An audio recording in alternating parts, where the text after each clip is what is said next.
Welcome to the Love Fly, Fear of Flying Q&A. Hi there, my name is Paul Tizard, and today I'm going to answer a couple of questions that have been posted.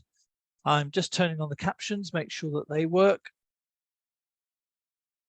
Okay, so before we get into the questions that have been asked, just want to say, for those who are in the Love Fly Facebook group, just want to say there's been a massive increase of people joining, so thank you very much for that.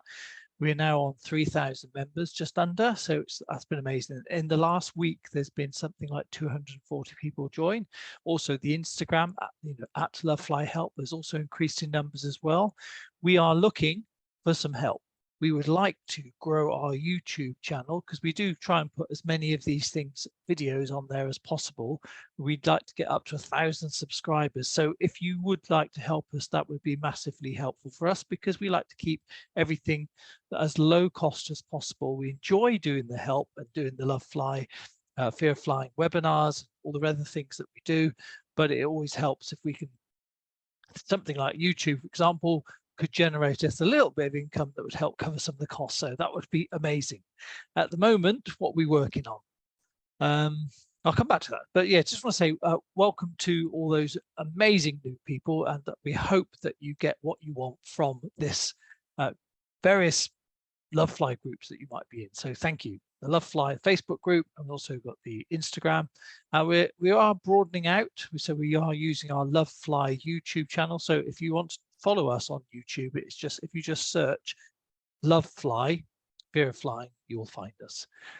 And at the moment, we are doing a couple of things. So we're updating the instant webinar. So we've got two main products that we use at the moment.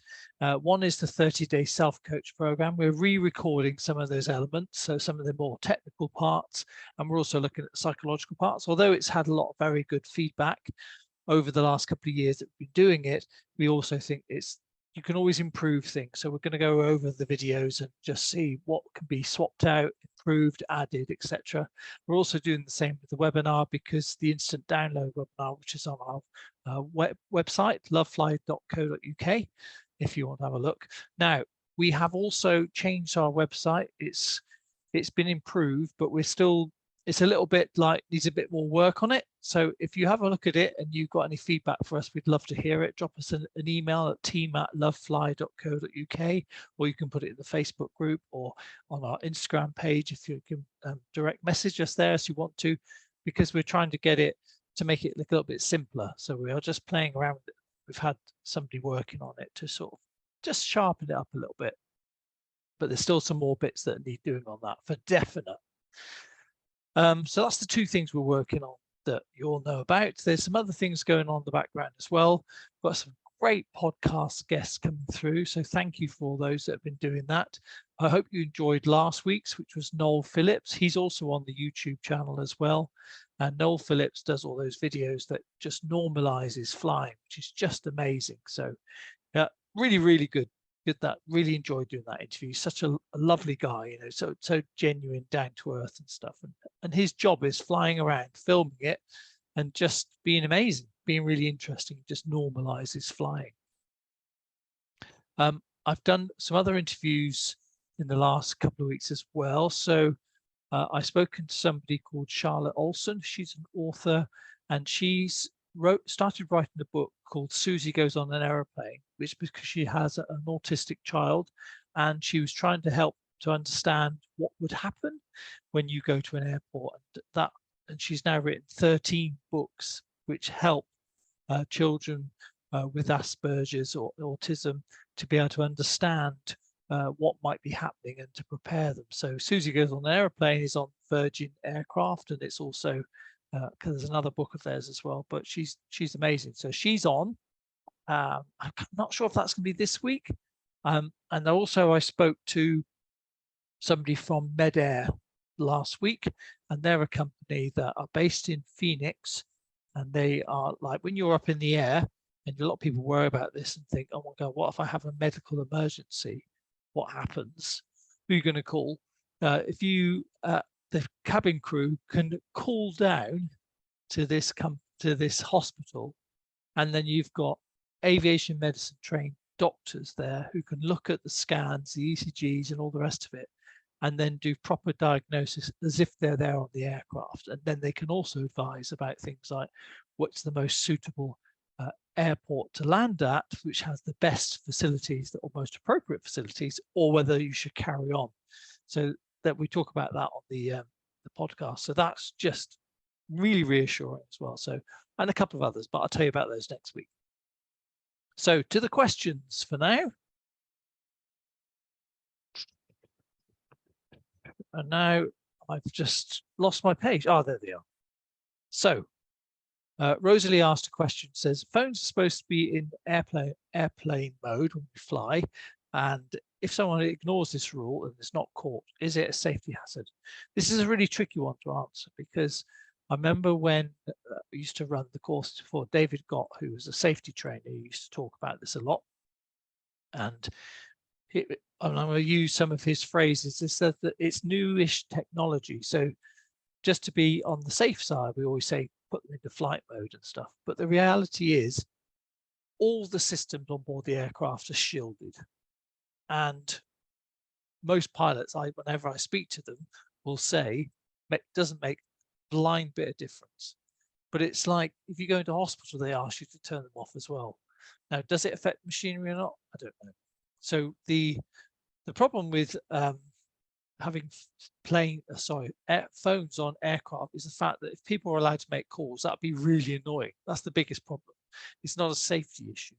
So in terms of the electrics, all of our pilots, when they do our courses, always say we're shielded, we're not worried about it, but we do it because we want you to be we want to be belt and braces, as they call it, be as safe as we possibly can, even though we're not actually that worried about it. But the official line still at the moment is that they have to be in airplane mode. I'd be a liar if I said I haven't left mine on before. I did a flight recently and I realized that I'd left my phone in non-airplane mode. I'm confessing it now. Hopefully you'll forgive me. I realized once we're about half an hour into the flight, the aircraft still took off okay. So my assumption was that's probably okay, but I'm confessing now, so you can forgive me. Now, Geeta's asked a question. She said, there's a buzz around a safely conducted depressurization event. So perhaps some words, some wise words or just regular words around that procedure would be useful. Yeah, you're just going to get regular words, I'm afraid, not wise ones. Yeah, so there's been unfortunately, these things can sometimes become a little bit circular. So there has been a couple of incidents over time where there's been a slow depressurization and the flight deck and the crew followed their procedure, which I'll touch on in a minute. But sometimes these stories come back round and they almost appear like a news story, but it's actually an old one. And I've noticed that's happening with quite a few things that are in the media, because that's their job. They recycle stuff and then make it seem like these things are going on all the time. So the one that I can think about, and there was some absolute nonsense in the media about this, but the one I remember was there was a decompression, which means that the pressure. So if you think of I don't know how to describe it. It's really hard. If you think about the tube, it's pressured so that they stuff more air in it, so it's more comfortable for us. So it's about 7,000 feet, as if you're at 7,000 feet, which some cities in the world are at that height. And so it's perfectly normal, absolutely fine. But outside it might be 25,000 feet or 30,000 feet or 36,000 feet. So there's a difference in pressure, of course there is. And so you've got this massively strong tube that holds it all in. Now, if there is a slow leak somewhere, the pilots are notified straight away. And this is when I wish Steve Ball was here talking about it, because he does it in a much more piloty way. But as crew, we'd always know, okay, there's a procedure. So if there's a slow decompression, there's a couple of things which happen straight away. So the masts come down and the pilots will take the aircraft down to about 14,000 feet in pretty short order. So they can do that in a matter of minutes. And it will feel, although people say it doesn't feel like this, but it will feel like you won't really notice it. But only because if you're looking at the So some people see the flight thing and then they film it, put it on TikTok or YouTube and say, look, we're plummeting. But actually it's a controlled descent. Okay, so controlled descent. But when you see it go from 35,000 feet down to 14 over a number of minutes, it looks like, oh my God, we are literally shooting at the ground, but we're not. It's a controlled descent, and it's absolutely fine. But that's what the pilot's trained to do. So even though we've got enough oxygen, that's why the masks come down, to last for bloody ages. I can't remember how long they last now, some ridiculous amount of time. But why take the chance? And so that's where they'll get down to a height which is very comfortable, breathable for us, and then sort out the problem, decide what they're going to do. Obviously, go and land, work out the most suitable airport. Okay, so that's the sort of the facts of it. Unfortunately, I'm not a pilot, so I can only tell you what I've been listening to for 25 years of listening to people, to pilots talk about this procedure. But that, in short order, lay terms, is what happens. And that's come up a couple of times in the group. But again, this is all part of the training. This is why every 6 months pilots are put through. I've watched some of the things that the pilots go through at these 6 monthly checks. I tell you what, if you could sit there and watch what they have to deal with. So every single simulator. So I think Captain Steve Ball talks about this in one of the podcast episodes, the Love Flight podcast. He talks about the training that they go through every 6 months. And every single 6 months, they'll always have to go around. They'll always have an engine failure. They'll always have a pilot incapacitation. They'll always have horrible turbulence. They'll just get all these things compounded, thrown at them. They're dealing with it as a solo pilot, and they just deal with it. That's their training. So imagine how great it would be as drivers if we had to go on the skid pan and be retested every 6 months. Imagine being retested 2 lots of 4-hour sessions, being tested on every single possible failure on a car. Just think how safe the roads would be, rather than the death runways that they are now. Think about the runways up there, it's a completely different scenario. So it's just sometimes we have to remind ourselves of perspective, like how much there is in place to keep it as safe as it possibly can be. It's never going to be 100% safe, because nothing's 100% safe. I can stay at home and not be 100% safe. But, if I had the choice between staying at home or being somewhere warm right now, I know where I'd go. By the way, I'm in England, and I would classify England in August right now is not warm. So if I could be on an aircraft hopping off somewhere, I would be.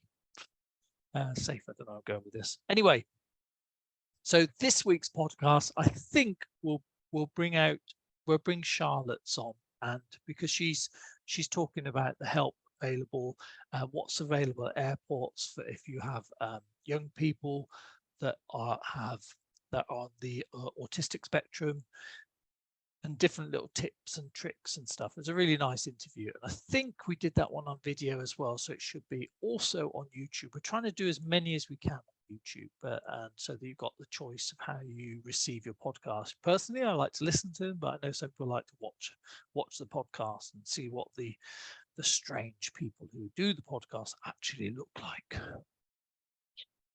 This is what we look like. We're a bit weird. So thank you for tuning in. Thank you for all the support you've been doing. It's just been amazing, amazing, amazing.